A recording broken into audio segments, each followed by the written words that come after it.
So Leon, I have you requested me on Facebook, and I looked you up, and you seem to be very accomplished, and I figured it would be best to invite you to interview for Project Unchained. Thank you. You're welcome. So my name is Joseph Buchoff. I work with Project Unchained, which, as you guys may know, readers, it is uh, a blog based on unchaining yourself from expectation, from your failures, and working towards your successes and living life on your own terms. Now, you've been very successful, Leon. How old are you? I'm currently 19 years old. And what kind of things do you consider your successes in your life? Well, I think the biggest success is, of course, to be alive, because actually there's this one statistic that I believe is quite interesting, and it says basically that your chance to become a human is 1 to 400 trillion. So my first success is, of course, to be a human, but the second one is actually my business currently. I'm managing a company called Teaching Hero, and the company Teaching Hero is selling online education now in 131 countries to over 10,000 students, and yeah, that's basically the project that I'm managing currently. And also, in the last couple of years, I did a lot of research at the Free University of Berlin, got my PhD offered at the age of 17, but declined it. Traveled actually all over the world, lived in China for a year, lived in the United States for a year, and learned now my seventh language. But actually, I speak four fluently, three others are kind of okay. And, I think that's very featful. First of all, before I ask you what languages you yeah, speak, sure. I would like to ask you, what PhD were you offered, and why did you decline it? Again, sorry? The What PhD? PhD? Oh, Yeah, okay. Yeah, if that's a I good was question. offered a Actually, PhD, I would be like, yeah, let's do it. But I'm curious. yeah, good question. Actually, it all started with like an internship at the Free University of Berlin. I Uh, was at that time 14 years old, and they offered me basically a position after a couple of months as a research intern. And then I worked as a research intern with electron spin resonance spectroscopy, which is like a very complicated method, and you sorry. don't need to know what it really is. But anyway, so I had that internship, and afterwards I wanted to keep on doing the studies, and they invited me to work as a professional scientist actually at the university. And then I invented the first method worldwide with which it's possible to basically calculate when human hair turns gray.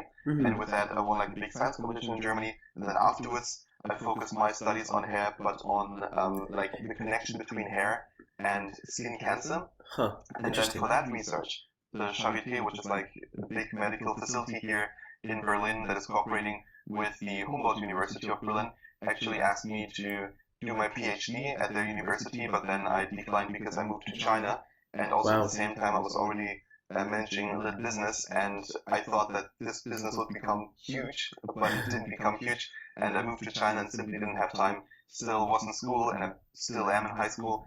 So in the end, didn't have time. But I would like, of course, it sounds so nice, like Leon Chaudhary, PhD in this and that, but I just simply didn't have the time. But I want to do it again, perhaps in the next couple of years when I go to university. Yeah, congrats. Thanks.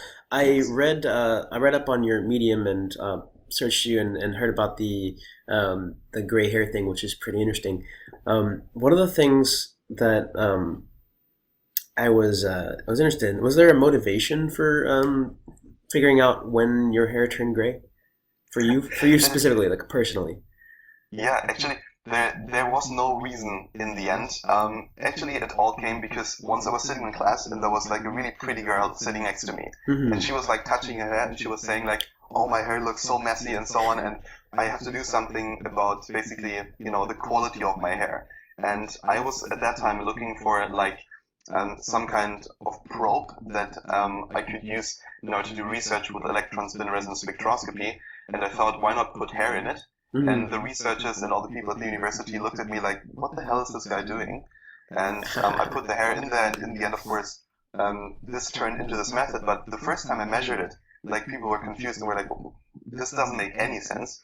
But then after around 1.5 years of research, I came up with a method, and then I submitted it to like a big science competition in Germany, Jugendforscht, which means like youth does science. Mm-hmm. And then I won that competition and received a couple of awards. And long story. Wow. That's impressive. That's funny because last year I noticed the first white hair, and I've gotten a couple of them No. since. I'm only 24, but maybe delving into working on my own projects is giving me a little bit of aging. Yeah, absolutely. I mean, I'm really fearful because actually I did the same kind of calculation for my own hair, and it Hmm. turned out that approximately plus minus 4 months, I will actually turn gray at 33 years old in 3 months. So I hope Wow. that this is not the case, even though I think in the last couple of years I had a lot of stress, so it might be actually earlier than that. But I Mm. just sure hope so that it won't happen that early. Yeah, hopefully not. So I want to double back. You said that you speak 7 languages. Est-ce que tu parles français? Vous parlez français? Ah, très bien, Un très peu. bien. Un Un peu. peu. But D'accord. my French is not really good. Like I'm pretty good at Chinese because I live Ouais. there. Of course, German, Yeah. English, but also now at Korean because Korean is fairly simple. Hmm. Actually, when you compare it to Chinese. But French, I had it 4 years in school, but I wouldn't. Well, sometimes I say I am fluent, but actually, to be honest, I'm not. Yeah. Yeah. No, I I just want to totally say hear the truth. you. I tend to like to say that I'm less fluent than I am, so that it's like an under promise over deliver Yeah. thing. Where like I'm all right in French, and then I just have conversations. Or like in Spanish, I'm actually not. I'm actually kind of beginner. I've had a couple of years in college, but I know exactly what you mean. Yeah. Let's I see. had actually, yeah, So I had English, Spanish as well, but Spanish. Okay, sorry, in high no, that's school. fine. Um, I had Spanish as well in high school, but in the United States was actually Mm. the class that we had in Spanish was basically like just watching movies, not even in Ah, Spanish, but cool. actually about like the Spanish Mexican culture. But in the end, I think the teacher just simply didn't want to teach. That's unfortunate. Um, so that's another thing about Teaching Hero. I saw a Medium post about your experience in host cultures and learning in America and China. And the question I had was, in America, we have this sense of our education system. We feel like we're a developed country, but it's not. It doesn't compare to a lot of systems around the world. And you've had experience with America and at least Germany and China, their education systems as a student. And I'm curious about how warranted do you think our internal opinion of our education system is, and how do you think that the differences and the similarities between those three countries?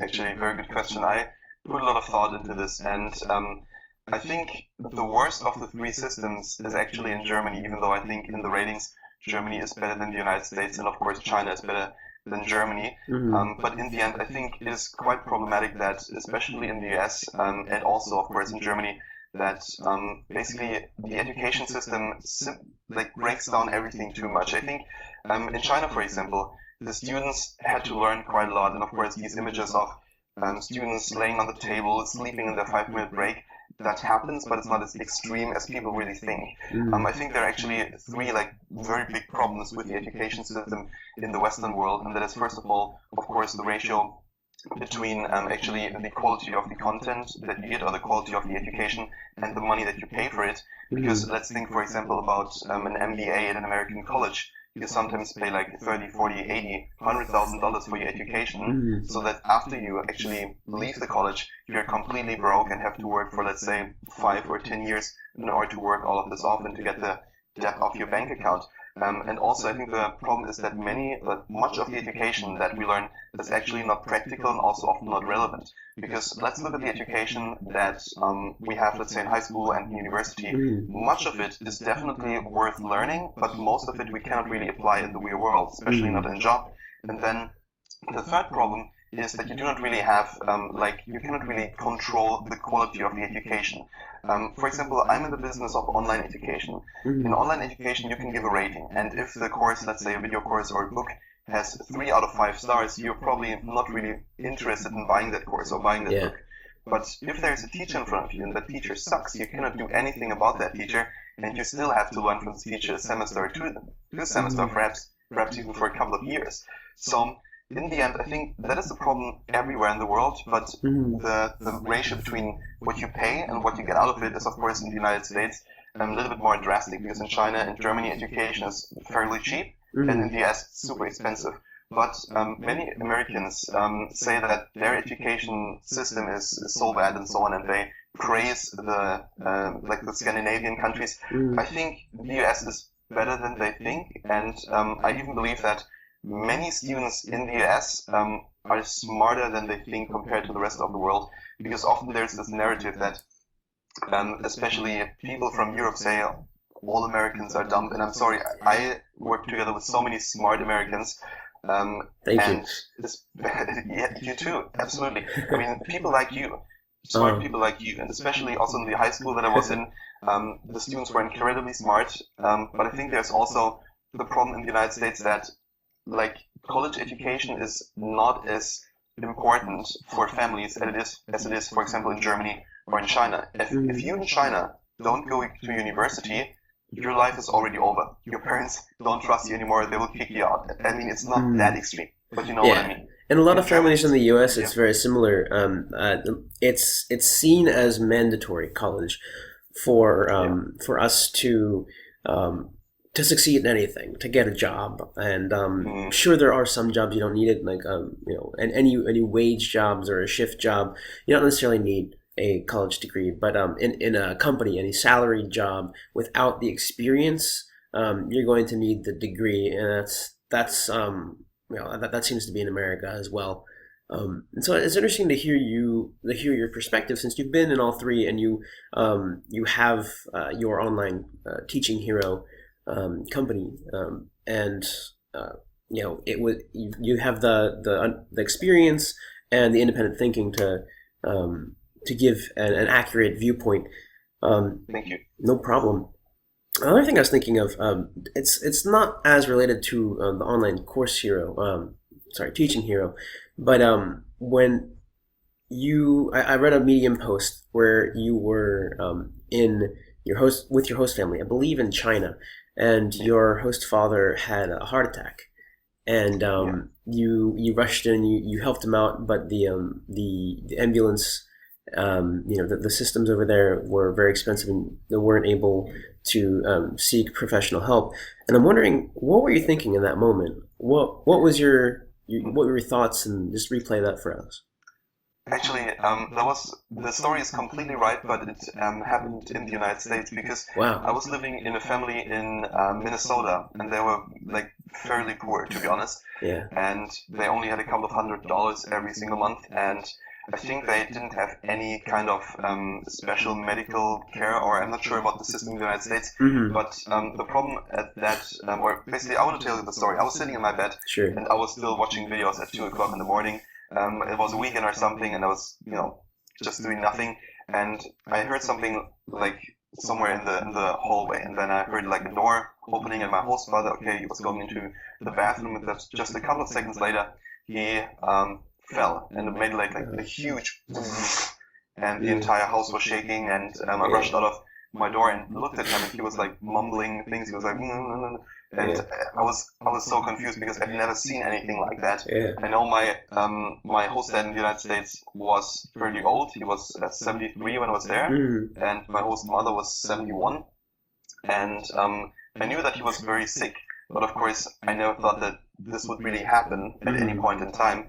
So I tried to actually help him somehow, but of course I was at that time 16 years old, and I didn't really know what to do. Of course, I put him in the right position and so on, and then I thought about like massaging his heart basically, but he said, no, don't do this, I'm fine again. And then I screamed after my host mom, and she came, and we looked at him, and that is the first time that I really understood that if you really don't have money, that your life can actually be much worse. I know that many people, especially here in my family, tell me that money is not really important.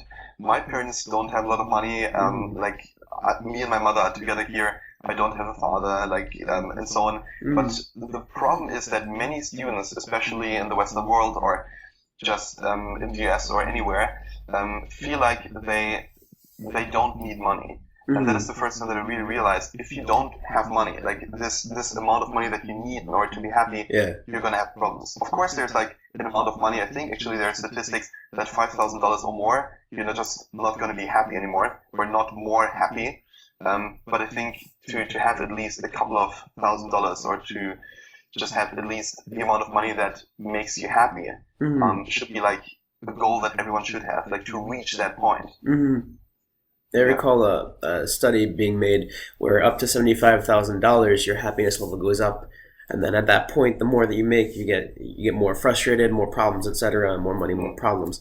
But there is a point where you have an abundance of money. You can go out and go on the town and not worry about missing a bill. Go have some fun adventure, travel, and save up for it and work for it, but then not worry about having having bankruptcy or debt or anything, which I think is pretty cool. And it's definitely a good thing to have money in it. It's a great it's safety, really. It's what we have as a generic resource in the world. I had another question for you. Yes, one of the main reasons I built up Project Unchained has become. At first, it was because I wanted to show people and show myself how it can be to be more free in your life. And while I go through the process, share my process and help others who might be going through the same thing, because I've been kind of described as a free spirit, and my friends would call me, hey, I would never have the courage to do that, and I'm like, yeah, you do. It's pretty easy.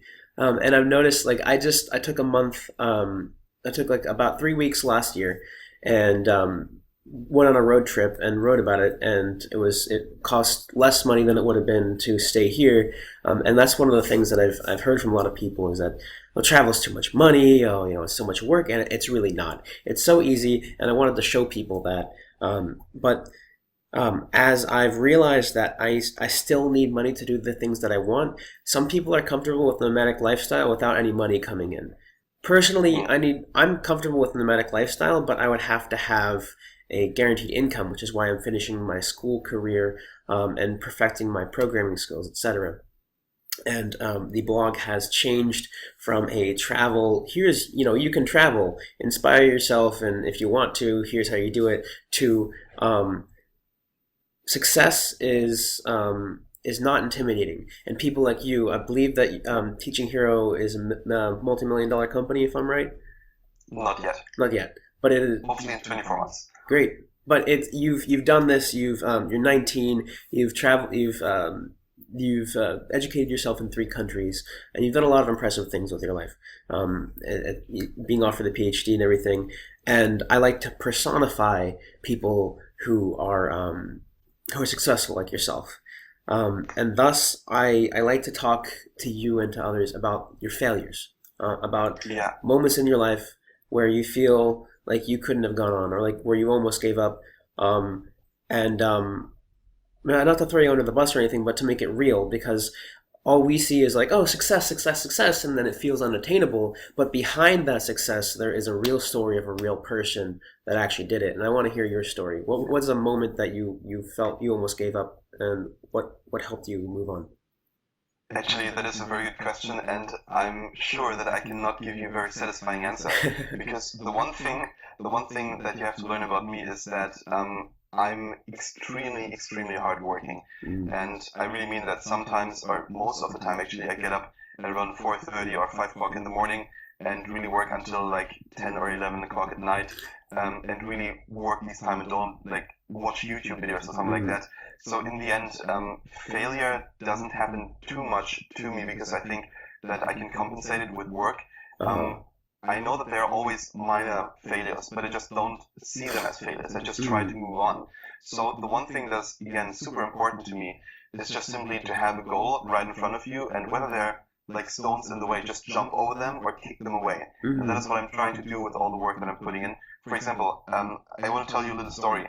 Actually, I was sitting in a train from Beijing to Shanghai, and I looked outside, and I thought, how would my life be if I would be able to just simply go on with the train, just, leave the train at just some point, go in a hotel and relax there and just have the complete freedom of time and space. And that is like basically the thought that I have in my mind every single day when I wake up in the morning.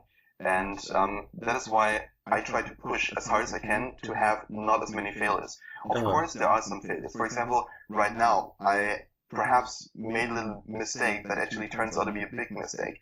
Because actually, in the last couple of years, I was thinking about applying for Harvard University. But now I stopped applying, and of course, the application due was basically on January 1st.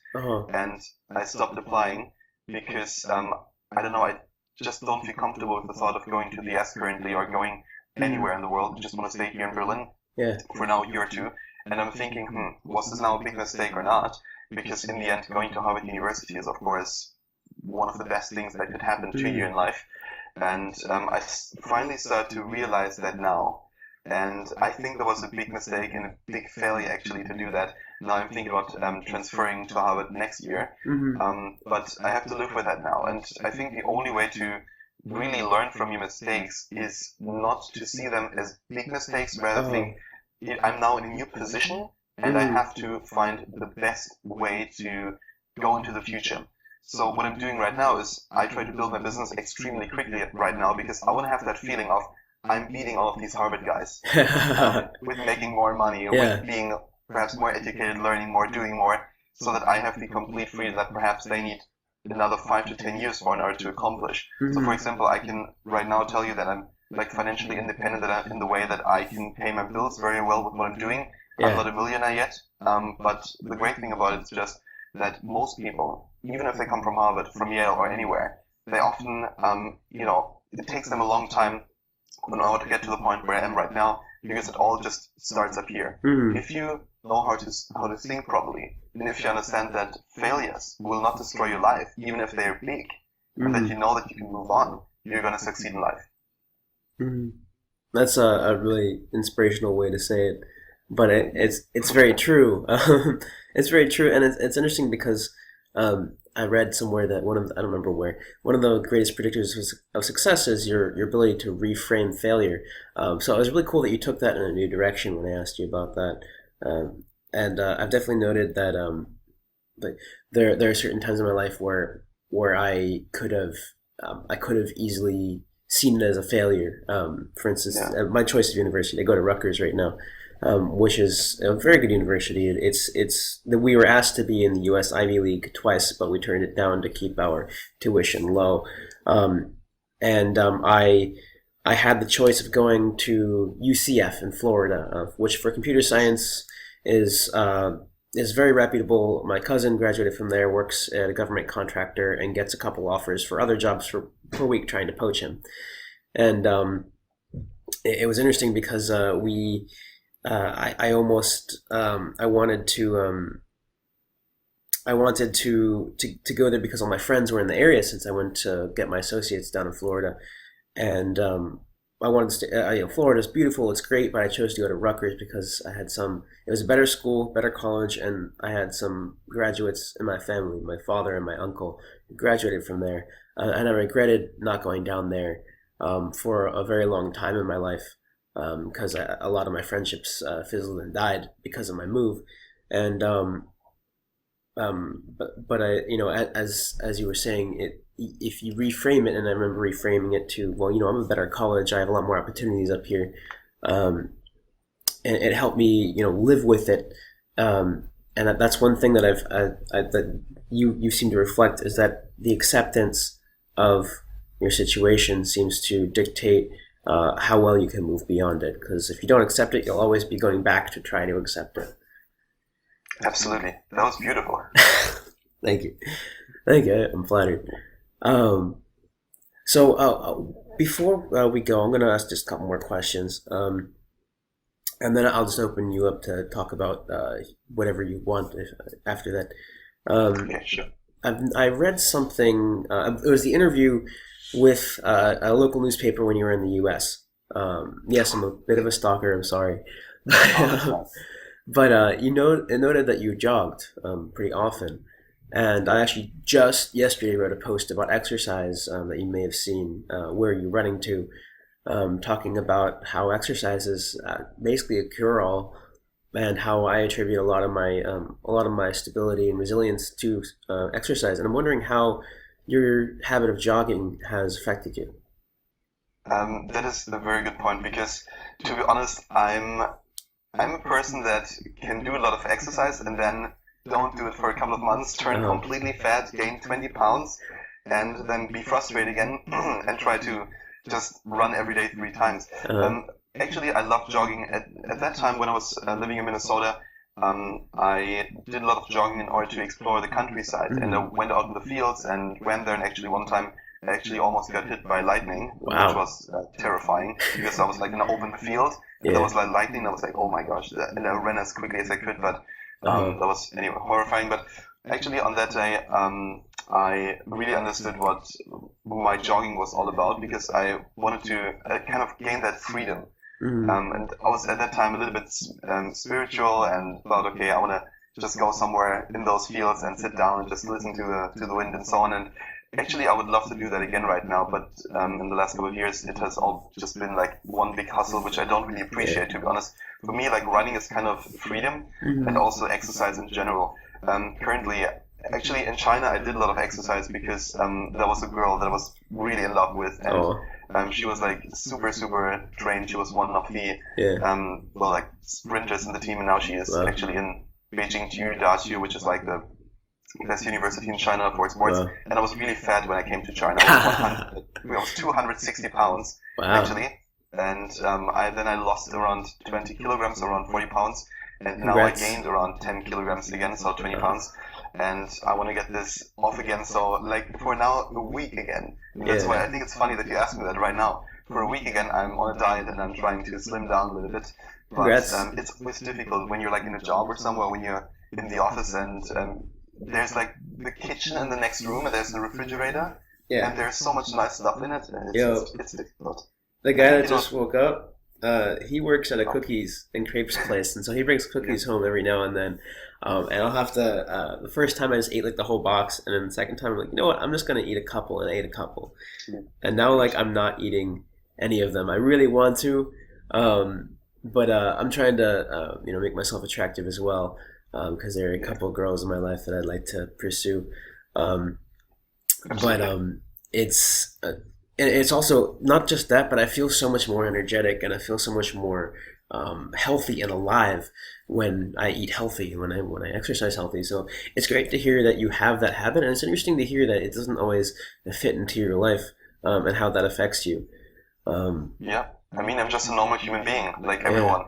For me, it's super difficult because I just simply love food. I have no idea why I'm so obsessed with food, but like, it's also there's one great thing because I have a company in Germany. You actually get a lot of the money back if you basically declare it as, for example, when you have a big dinner Yeah. and you declare it for the state office that Uh this was huh. like a business meeting, Uh that you will huh. get a lot of money back.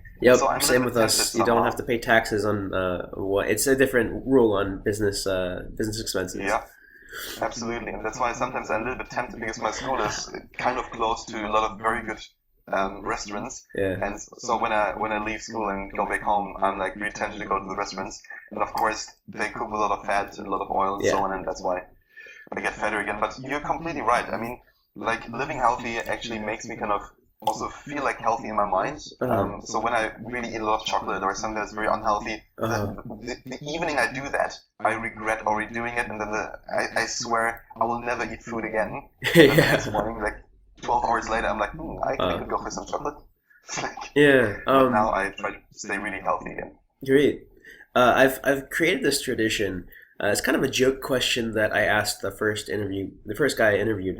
His name is Dennis Mortensen. He's a CEO of a company called X.AI, who works in New York City. And it's an AI assistant that helps you schedule meetings with people over email.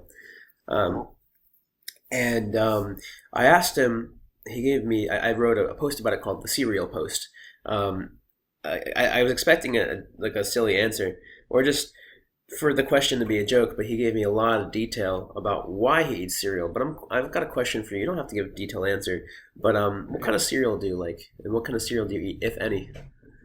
Well, actually, I love cereal. There's one cereal, and I think my parents are gonna kill Yeah. me because when I was a little bit younger, I always bought that cereal because it was actually the cheapest and also the one that tasted the best. And it was like a huge box. It's actually like they're called nougat bits, which is like Oh, I love um nougat. Yeah, It's the actually, stuff that's in Toblerones. Yeah. yeah, and actually there was nougat in the middle, and it tasted like cereal but nougat in the middle, and they Oh had like god. such huge box, and I think every week I ate one of those, and Oh. they're amazing. What are your favorite ones? Oh my god! When I was a kid, I would devour Reese's Puffs. Devour. Oh yeah, Because my dad worked at Hershey's, and it was really cool. It was such a cool job because he transferred to the international division. Um, he went to Korea all the time, and he came back and like brought us this like strawberry milk mix where he'd take like strawberry powder and put it in the milk and like mix it up, and it was so cool. And then he just bring us back like just candies and stuff from Korea because he went over there to sell Hershey's, and other people would give him gifts and he'd buy them from the store. And it was so I was everything Hershey was like I loved. Honestly, like I because I'm so close to it and because I'm an American, I can definitely say Hershey's is not great chocolate, not nearly. It kind of sucks to be quite honest. Compared to anything like Lindt or Toblerone or Cadbury, like those, yeah. that's a lot creamier and it's a lot better. But you know what? When I'm craving a little bit of Hershey Kisses, I'm fine for a little bit of salty chocolate. The same thing here. Yeah, I love Toblerone, but actually I think they changed the shape, didn't they? it used to It is, be like a triangular prism yeah, with but like now I think ridges. they changed it a little bit. They changed the shape from like the triangular to something like a valley between those, like a little bit like mountains. They look Yeah, like it's right it's now. always been mountains. Like it's like I guess it's supposed to be like that Swiss Alps, but you can break off pieces of the triangular Yeah, I know, prism. but they changed it a little bit right now. They changed it like in 2017, just a month Uh-huh. ago. They changed the shape like a little bit. It now looks a little bit different You know what? I than need an normally. excuse to get a Toblerone, so thank you. I can get you. Huh? I can get you one if you want. I can send it to the US. What? Are you serious? Oh, absolutely. I will send you my address. Cool. Let's do it. Let's do it. Yeah. So Leon, it's been great to talk to you. Do you have any shout outs like, hey, running girl or anything, Actually, for everyone who's listening right now, everyone who sees that video, I think currently many people have the problem that they are being frustrated, or perhaps they have the feeling kind of that they cannot start a business, they cannot become successful in life, they cannot become happy. I mean, we live currently in a world that is extremely negative, whether it's the election between Hillary and Trump, or whether it's, like bombings, terrorist threats, the Middle East being unstable. And I think the problem is that many people take many things very personal. I think we all should care a little bit more about the people around us, like family and friends and the loved ones. And this should really be our emphasis. And in the end, that also succeeding is not as difficult as we think if we don't compare ourselves to the success of others. For example, when you see on Instagram and Facebook, like people posting posts of their new Lamborghini or something like that, that of course they've never bought but actually just rented for a day, or saying, oh, I just made $1 million but actually don't have $1,000 on their bank account. So many people are fakers, so many people actually don't show the truth. For example, when I'm giving interviews, I will never tell you that I'm rich, I will never tell you that I'm a multi-millionaire, because I'm just simply not. I know that I'll be there pretty soon, but I just want to keep it real, and everyone who's out there, it is not as difficult as you think to scale a business, to build a business, and become successful if you really have kind of the mentality of that you don't want to build, first of all, in your life, like a $1 billion business, but rather something that makes you consistently money over time. And also, if you just have the kind of mentality that you are, first of all, the practitioner, that you have to go into the dirt and try things out, but that also afterwards you try to, or you should have, kind of the vision of where something should go. So, for example, when I talk about my own success and what happened in the last couple of years, I always say that I have a vision, but I only can get to that point, that actually reach that vision, by like being the practitioner, by doing and hustling every day. Also, for everyone who now probably or at some point heard that I'm like waking up 4:30 in the morning, 5 o'clock, and don't sleep too much in the end, I think that is not how everyone should do it. Like, just because we have super hustlers that show their day, that they're like working 18 hours a day, it doesn't mean that you have to do it. I think there are many people who are smarter than I am. There might be people who build more quickly than I am. But I think the one thing that is very important for all of us to understand is that A, we have time, and B, if we are young, we have more time than everyone else, and we basically have that kind of advantage from everyone else. For example, you might notice it, but like currently the generation or the people right now, they're aging up less slowly. So people start their businesses earlier. They use like poop emojis and so on the phone. So people are kind of young, and also the life expectancy gets longer. So in the end, what that really means is if you start really early with your business, you have a huge advantage compared to anyone else. So if someone is out there like 16 years old, perhaps even younger, or let's say 20, 25 years old, most people start their business like in their 30s. So if you start your business with 20 or 25, or perhaps even 16, that is a massive advantage, and people underestimate time. It's incredible what you can do in around 3 to 4 years. I mean, you can scale a multi-million-dollar business in that time. For example, right now, my business Teaching Hero is existing now for not even 5 months, and we are already making so much money that I can live very comfortably from it. And all the businesses that I started before that actually turned very successful because I had the patience and really invested the time and the effort in order to scale it. So you probably know it. I mean, it always takes a lot of work, it always takes a grind, but in the end, if you really do it and don't wait for motivation to come, because motivation is temporary, and you just really try to execute, you're going to win. That is my advice to anyone out there. Great. Thank you so much. I'm going to say sayonara. Sayonara.